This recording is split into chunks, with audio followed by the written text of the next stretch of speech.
There is MAGA meltdown for the convicted felon Donald Trump. His MAGA supporters have finally found an issue they can't rubber stamp on his behalf, and he can't stand it. That's the Epstein Files. And because he's a little cornered, caged animal right now, because he is guilty as sin of all of these things going on with Jeffrey Epstein, in my opinion, here's the post he made on Truth Social. I'm not going to read the whole thing because it's nonsensical and unhinged, but the highlights are what's going on with my boys and in some case gals. Why would you say that? We're on Team MAGA and I don't like what's happening. We have a perfect all caps administration. The talk of the world and selfish people are trying to hurt it. All over a guy who never dies, Jeffrey Epstein. For years, it's Epstein over and over. Why are you giving publicity to files written by Obama, crooked Hillary, Comey, Brennan, and the losers and criminals of the Biden administration who conned the world with Russia hoax? Blah, blah, blah, blah, blah. He's unhinged. Let Pam Bondi do her job. She's great. And then it says, that's what she is looking into as AG and much more. 1 year ago, our country was dead. Now it's the hottest country anywhere in the world. Let's keep it that way and not waste time and energy, those two are capped, on Jeffrey Epstein, somebody that nobody cares about. Okay, so here we go. So is it, we don't have any files on Jeffrey Epstein. They don't exist, according to Pam Bondi, after she said the client list was on her desk. Or is it files prepared by Hillary and Obama and Comey and Brennan? Because those two things are in contradiction with oneself.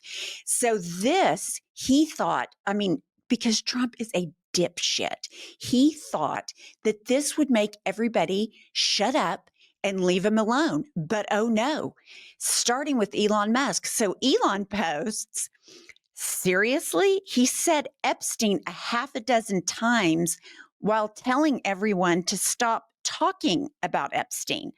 Just release the files as promised.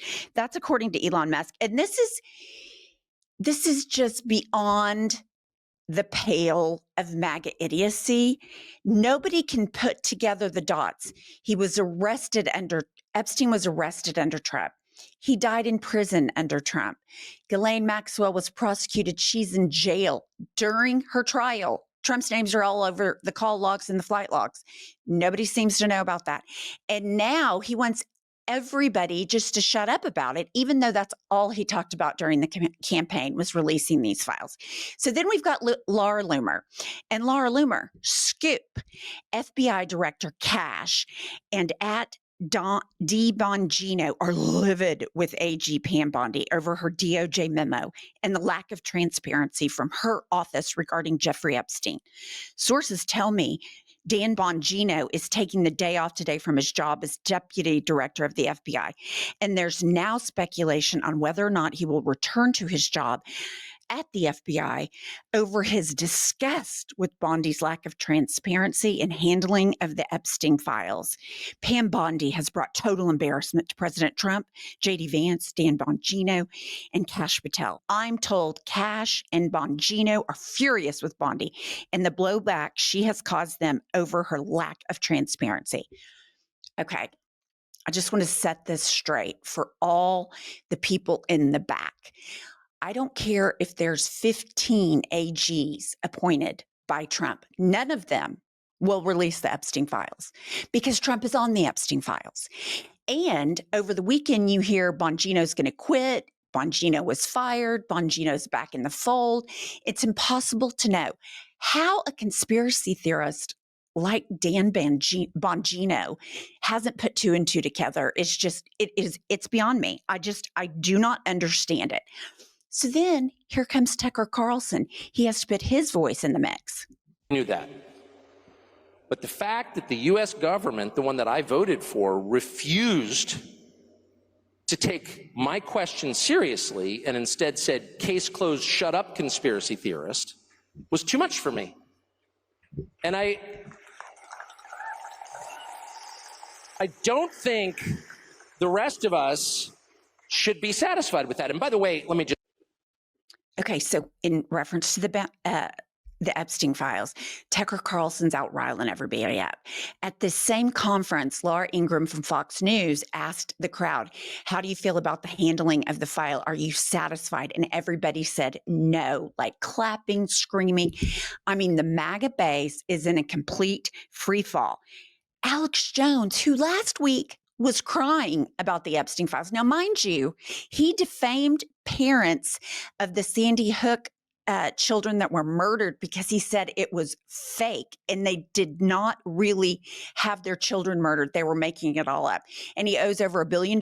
He's lost his company over it. But that's not today's discussion. Here's Alex Jones on this situation.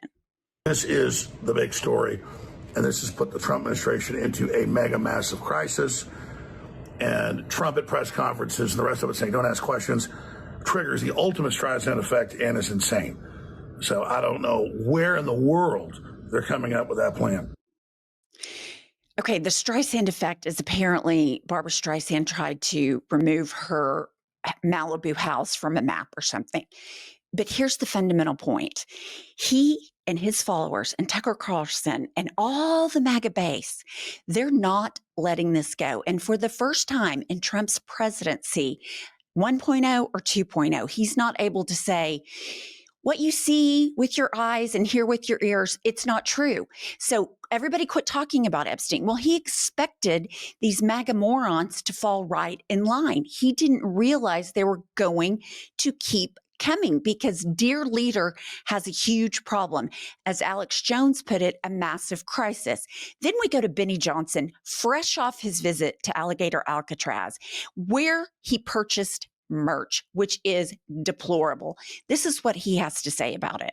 Admitting that the Epstein files are real and have been written and that you've read them and you don't like their contents and they were written by your enemies doesn't make the most compelling case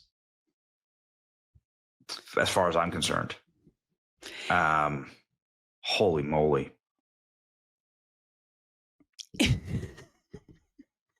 I'm sorry. I just can't quit laughing because he's pointing out the obvious that I guess you have to point out to MAGA people that you can't say they don't exist and they're created by Hillary and Obama in your enemies list.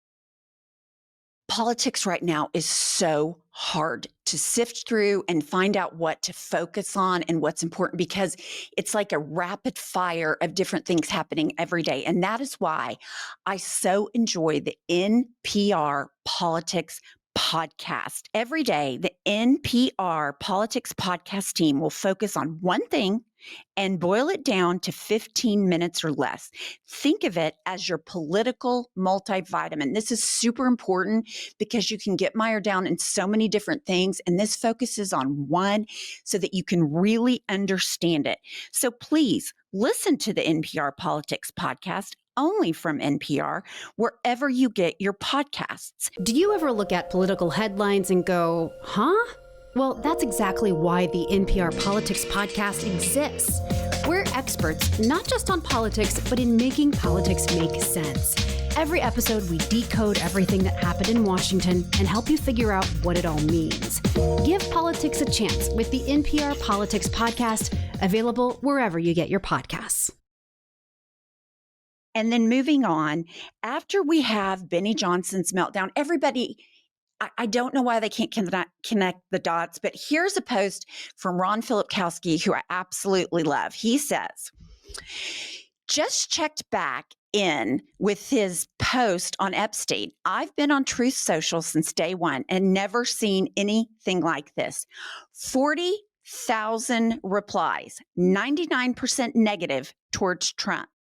The comments are just brutal. This isn't going away. So what that means is Trump posts this, make it go away. Nobody cares. We're not looking about Epstein. Quit talking about it. 40,000 people who usually love and like and tell, oh, sir, you're so great.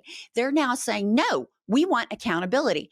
So a few of these slides from Truth Social, the responses that Trump is getting, and it says, you are losing too many in your base. Mr. President, you did make the promise. Just saying. Curtis Jackson says, more gaslighting. I thought you were above this. That really sends me into orbit. You thought Trump was above gaslighting? Like, what hole have you dug yourself out of? And then to just put it all in perspective and say it in the most succinct way, we have from Georgia, Senator John Oaf. President Trump promised to end the wars. He promised to release the Epstein Files.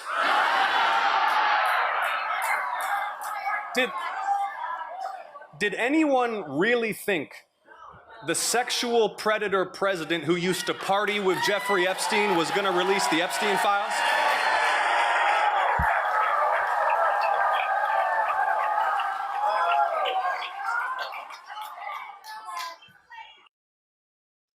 I couldn't have said it better myself. That is exactly the point.